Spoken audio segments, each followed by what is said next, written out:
Hello YouTube, welcome to this new Educated Barbarian analysis. We're starting with a brand new book today that is most likely going to last us a very long time, potentially up to a year. What we're working on today is the Hagakure. So as far as this book goes, I highly recommend you read it before you listen to my analysis, because I might taint the knowledge and the wisdom that you could be receiving from the book if you approached it with your own perspective and your own bias. The reason why I picked this book was A, because it's in continuity with the Book of Five Rings. It's about Bushido, it's about the samurai spirit, but also because it offers a different perspective on Bushido. One thing that I really appreciated with Musashi's book is that it was short, so it was a good introduction for the people on this channel who are not familiar with that type of literature. It was also a good way for me to introduce literature reviews, which is one of my passions. It's what I studied in school, and it's what I'm really good at, while also providing a type of perspective and an approach to teaching and to passing on wisdom that was extremely peculiar, because the way Musashi does it is that he gives you keys. He tells you that there is a potential in certain aspects, and that if you want to explore it and gain your own knowledge, it's up to you. But he's doing his best to not be a tyrant about it. He's not your average teacher.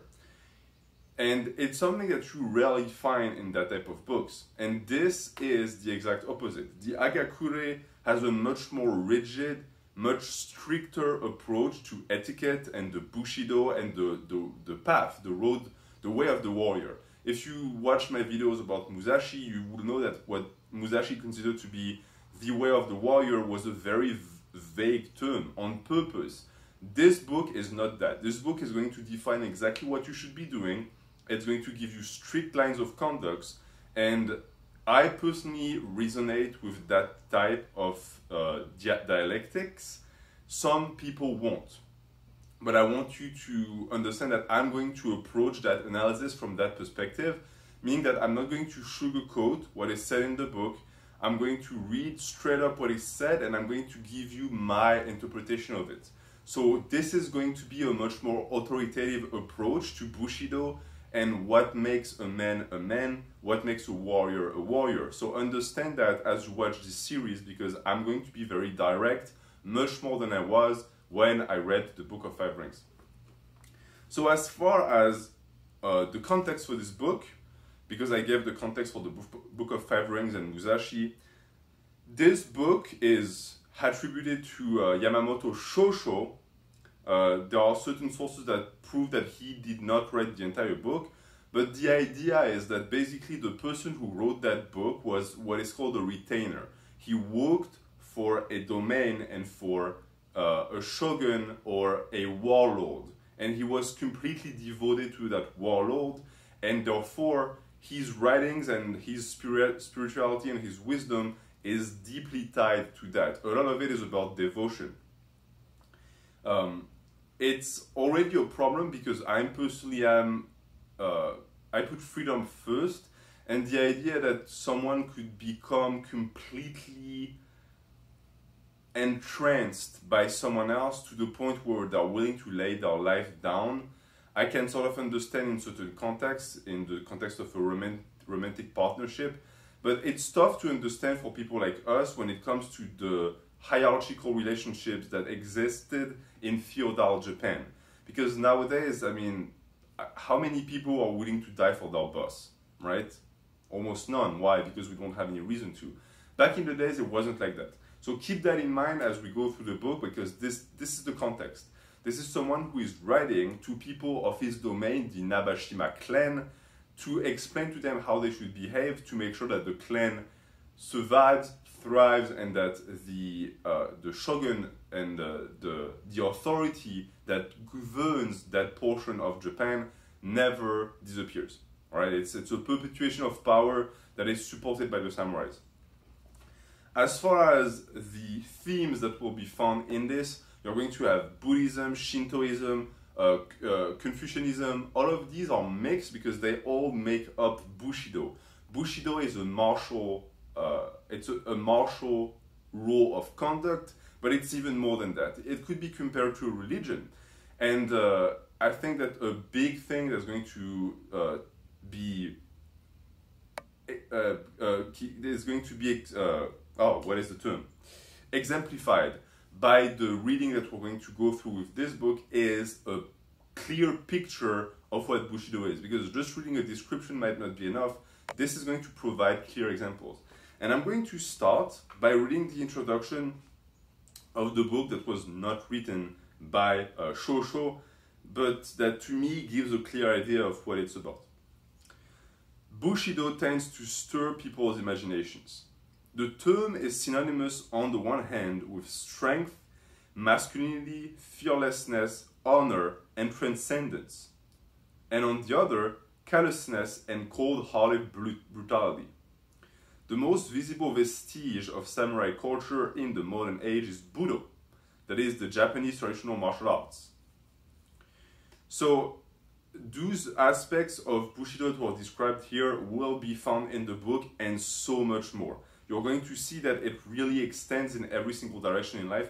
It's not just about training, it's not just about fighting and killing others, it's not just about being alpha, it's also how to lead your life on the spiritual and on the physical side. So you can expect certain paragraphs or segments of the book to not really be related to lifting. Whereas with the Book of Five Rings, because it was so short, I was able to really focus on that. But in this case, because this is much more of a book of advice than it is something vague enough that I can relate it to lifting, I'm also going to start talking about things that for me can be beneficial to hear about when it comes to leading a good life. So I'm going to not discriminate, I'm going to read every single thing, even if I disagree with it, and if I disagree I will explain why, but I want to really make that reading worth listening to for you. So we're going to jump straight into that now that the introduction is finished, and the way I did it was fairly simple. I just read through the book, and every time I saw something of value, I highlighted it, and I'm going to read it to you and then discuss it. And so it starts in the chapter called The Idle Talk in the Dead of Night. It is incomprehensible how warriors these days have forgotten the magnitude of these historical events and even revere unrelated lords instead. Sakayamuni, Confucius, Kusunoki Masanari, and Takeda Shingen were never a part of the Ryozushi Nabeshima Brotherhood and are not compatible with the customs of our domain. Right off the bat is something that shows the spirit of the author, of the person who wrote those lines, whoever he might be. That person is saying that he does not understand why warriors that are his contemporary, keep in mind he's quite old and he stopped serving, that's a detail that's important. He's not a samurai anymore. The person who wrote that book is a monk. He retired from the life of a samurai when his master died. He tried to kill himself with fire. He was stopped because the practice was not legal at the time, and therefore he just renounced life and he became a monk. And he's describing how the warriors, the young warriors he sees, take for role models, samurais or historical figures that were not part of the clan. And for him, if you're not part of the clan, then you're not worth being followed. You should not be a role model for people who are part of the clan. This is a very exclusionary and discriminatory practice, right? It's so strange, and yet you still see it to this day. You will still see it in YouTube Fitness, where people will tell you, people have schools where they follow one thing, they follow that program or that approach, and anyone who doesn't do that is not worth listening to.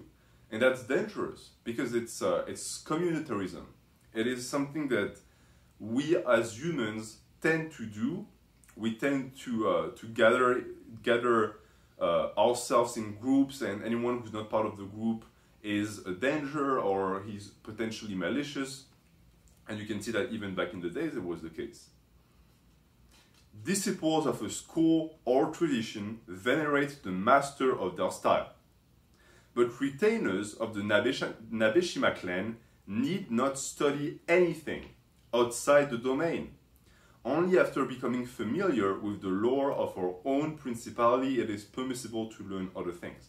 So the idea is that before you can fully approach, or before you should be allowed to approach other sources of knowledge, you should master the knowledge of your forefathers. Some people to this day still agree with that. I don't necessarily disagree.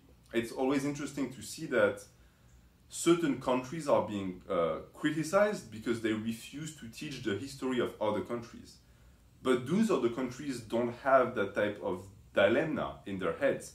They teach about their countries, which to me makes sense. The children who grow up in the country need to learn about the country to get to love it, right? Because if you don't understand something, you won't love it. And you need to have that pride in you to live in that place, and therefore you need to be taught about that place. So that's in a sense what he's saying here. Before you start muzzing around and trying to see if the grass is greener somewhere else, at least check out the grass where you are.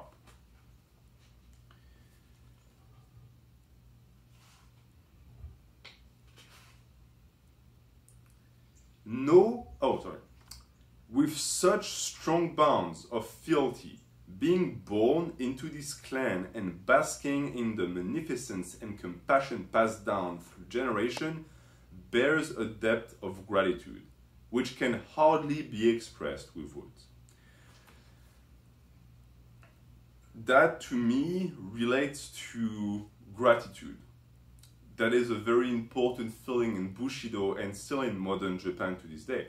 A lot of people don't know that, but when Japanese people say itadakimasu, it doesn't mean bon appetit. It's not the equivalent of just saying have a good meal. It's the equivalent of saying grace. You know, when Christians hold hand and they sanctify the food and they thank the Lord for receiving the food, that's what it is. Itadakimasu means I receive. It's a way to, in a sense, bow down to the food and give thanks and gratitude to the food because you're about to consume it. And most of the time, things that you're eating used to be alive. They gave their lives for you. So you thank them because you're receiving their lives so that yours can continue. That's what he's trying to express. And that gratitude towards the country, towards what he calls the clan here, is super important. A lot of people just don't even think about it. How grateful we should be to be born on this earth. If you're born in a first world country, you should be thanking your lucky star every single day because you were born in a very, very privileged place on earth.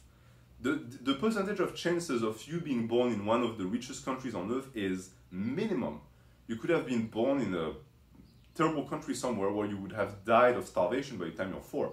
Doesn't mean that you have to humiliate yourself and prostrate yourself and feel shame. You should feel the opposite of shame. You should feel incredibly pride that you are able to live there. That's what he's trying to convey. You are born in the clan that is so magnificent and compassionate, that you should always have that depth of gratitude within you that cannot be expressed because it's such a strong feeling. No particular talent is needed.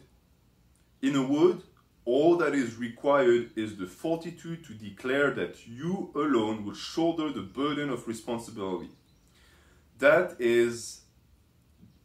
It's his way of saying that there's no such thing as fate, right? You're not born to do a certain thing. Just because you were not born with the right cards doesn't mean that it's the end of the world. What you need is just this. It's the ability to take on the burden of responsibility. And we all have that choice. You can live a life with no responsibility. You can. But that also means that you're going to have minimum freedom because freedom comes with responsibilities. The people who have the most responsibilities have the most freedom. But they also take the most risks because if something goes wrong, it's up to you to fix it. And if you can't, it might be your head. It's the same thing here. if you want to live your life as a dependent and having other people take decisions for you, that's fine. But understand that it is going to come at the cost of your freedom. And no talent is needed. This is why I picked that book. It's something that comes again and again, where Jocho will explain again and again that the fortitude of the mind will always trample the abilities of the body, be them natural or not. As is usually the case with a man's training, one will not succeed without being actively believing in your true worth as a man. 100% agreed. There is no point in training if you think to yourself, oh, this will lead to nothing.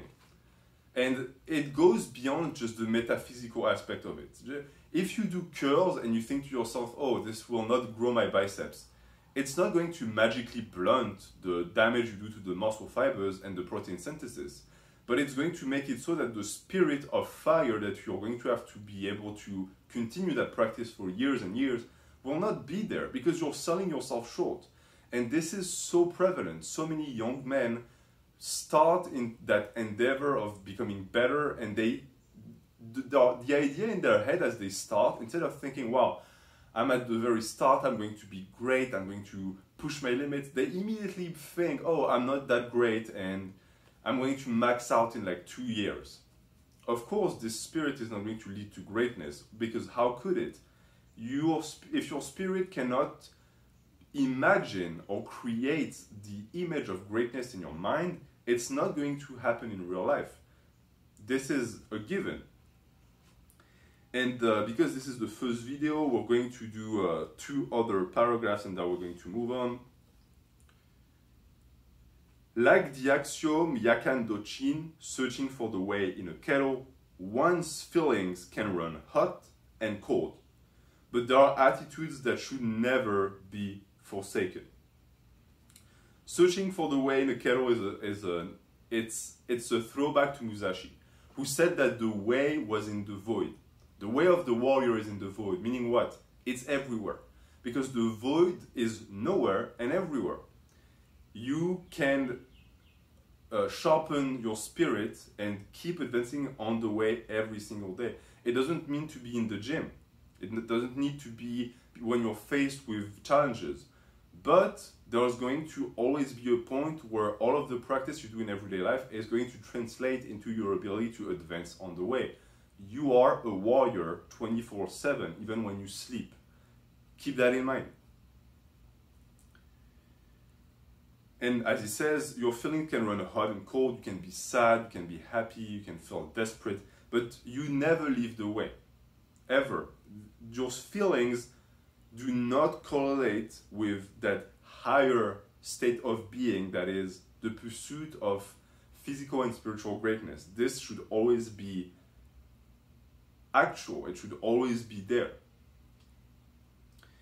The following is my own professed oath, and this is something that if I were you, I would take notes. Maybe you're going to buy the book, but this is a profoundly interesting oath, and this is an oath that I do believe if you repeat it to yourself every day, and you end up believing in it, and you end up keeping it in your heart, it will make you unstoppable. It goes as follows. I will never fall behind others in pursuing the way of the warrior. I will always be ready to serve. I will honor my parents. I will serve compassionately for the benefit of others. For me, this encompasses everything. You will never fall behind others in pursuing the way of the warrior, meaning what? Who cares if someone is more talented than you? Who cares if they go faster than you? Who cares if you had a setback? Who cares if you're 35 and you're just getting started? It's about you.